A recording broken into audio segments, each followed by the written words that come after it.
College Success Arizona presents Student Stories. The feature of the following story and interview is Andrea Anguiano. I was born in Yuma, Arizona.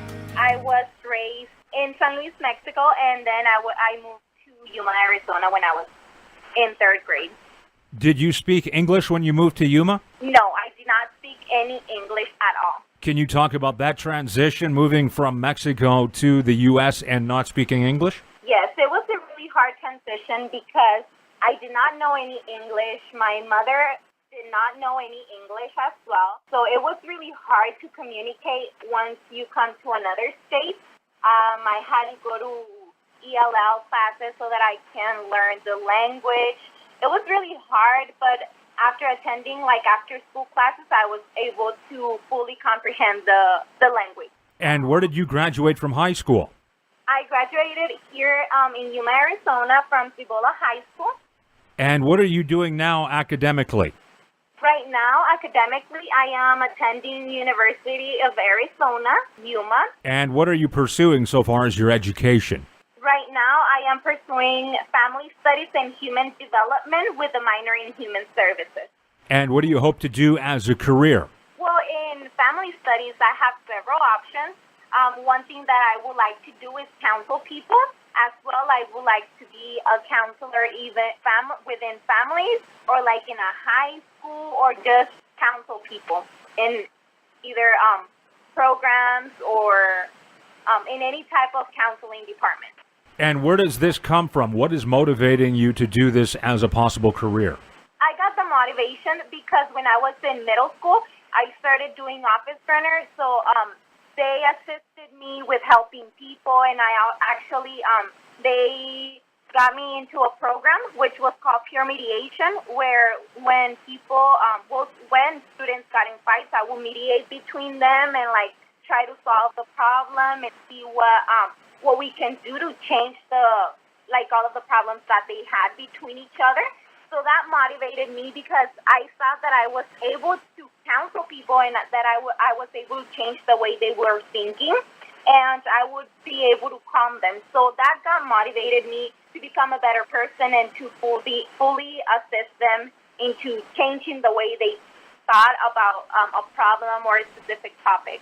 And in the long term, do you want to stay in the Yuma area? I would like to, since I was raised here. However, I'm open to new opportunities. So if I was to move for a better job and for a better education to keep on going, I would definitely do that. What have been the biggest challenges so far in college? The biggest thing, I think it would be, since I am the first one to graduate from an associate's degree in family studies, it was hard for me, for example, to do all of the applications and because when I went to college, I didn't know what to do. I didn't know anything about the placement, the classes, get some kind of advice for what to do and when and the dates and everything. So that was really challenging. So I had to do everything so that I can keep on track and keep on moving with my education. So I think that was one of my biggest fears, and also as well when I transferred to a university as well. It's really different moving from a high school to a college and then to a university. So it was hard, but I was able to manage it with my advisors and everything. They're really good help.